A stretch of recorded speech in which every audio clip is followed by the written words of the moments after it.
Assalamu Alaikum, my dear viewers. Today we will discuss what is Islam. What does Islam teach us? My dear brothers and sisters, just saying that we are Muslims and our religion is Islam is not enough. We should know the answer of this question, which are very important. My brothers and sisters, if a non-Muslim asks us a question about our religion, and if we don't even know the answer, how can we remove the misunderstanding, the misconception from their mind? My dear viewers, Islam is a complete surrender to Allah and acceptance of His guidance, leading to achieving the goal of peace with Allah, peace with oneself, and peace with Allah's creations. The holy book, the Quran, that was given to our beloved Prophet, peace be upon him. The Quran is given the credit with inventing the name Islam. My brothers and sisters, Islam is very simple yet beautiful religion. Islam is not a new religion to the believers. Instead, it stands for the final confirmation of the fundamental truth that God is one, and which was an ongoing topic in previous monotheistic religious traditions. Islam's main concept is submission to Allah's will. The word surrender comes from this, that there is no God but Allah. The biggest misconception about Islam is Islam and violence. Most of the non-Muslims think that Islam is a terrorism. Muslims are terrorists, but it's not true.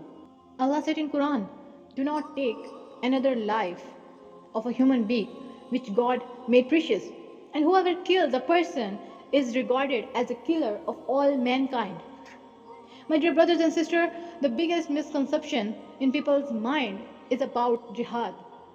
Unfortunately, there are many misconceptions about jihad that exist among Muslims and non-Muslims.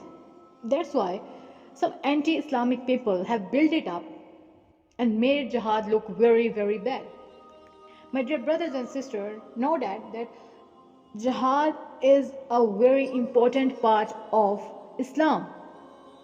It is a component of our faith, but people have interpreted the meaning of jihad as a war. My dear viewers, one of the meaning of jihad is struggle for existence. All living beings have to go through a struggle to survive. So this struggle we do for existence is also a jihad.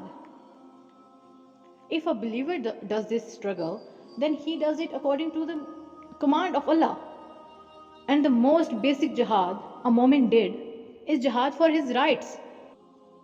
And everyone has fought for their rights.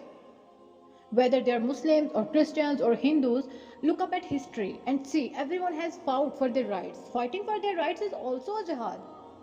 And the best jihad is in the way of Allah. Jihad with oneself, jihad with devil. And this is the biggest and highest level of jihad. Once a person asked our Prophet Muhammad, peace be upon him, what is the biggest jihad?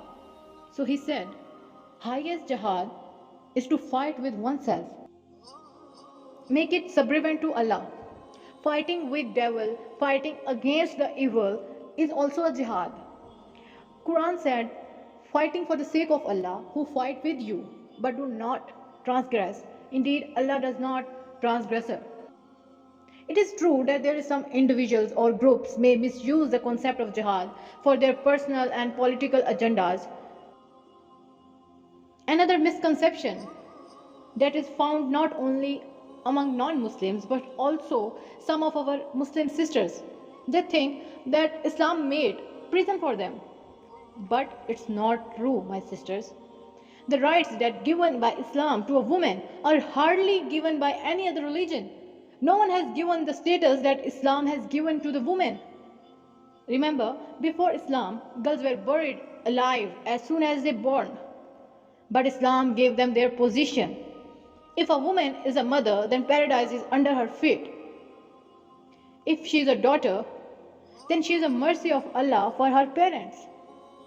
If she is a better half, so not just in dunya, but she is better half in her husband's deen. All humans are equal in Allah's eyes. All human, whether it's men or whether it's women. In most cases, women are granted the same rights as men in this world and even in the hereafter. Women are granted the same rewards as men. Women have rights to express true advice, to forbid wrong deeds and urge people to Allah. And as legally women have rights to have property, women money can't be taken by anyone, whether her brother, whether her father, whether her husband, or whether her son. Her money can't be taken by anyone without her permission. Another misconception about Islam is forced conversion. My dear brothers and sisters, the Quran, our holy book, instructs us to not force anyone to accept their religion and not speak ill about others' religion or others' gods. Once, an old lady, a Christian lady, was encouraged to convert Islam by the second companion, Hazrat Umar, may Allah please with him, the second leader to follow the Prophet following his death. However, the old Christian lady refused, pointing her old age and impending death as a reason why she did not wish to convert to Islam. After that, Hazrat Umar read the verse of Quran. He said, "There shall no forcing in acceptance of the religion."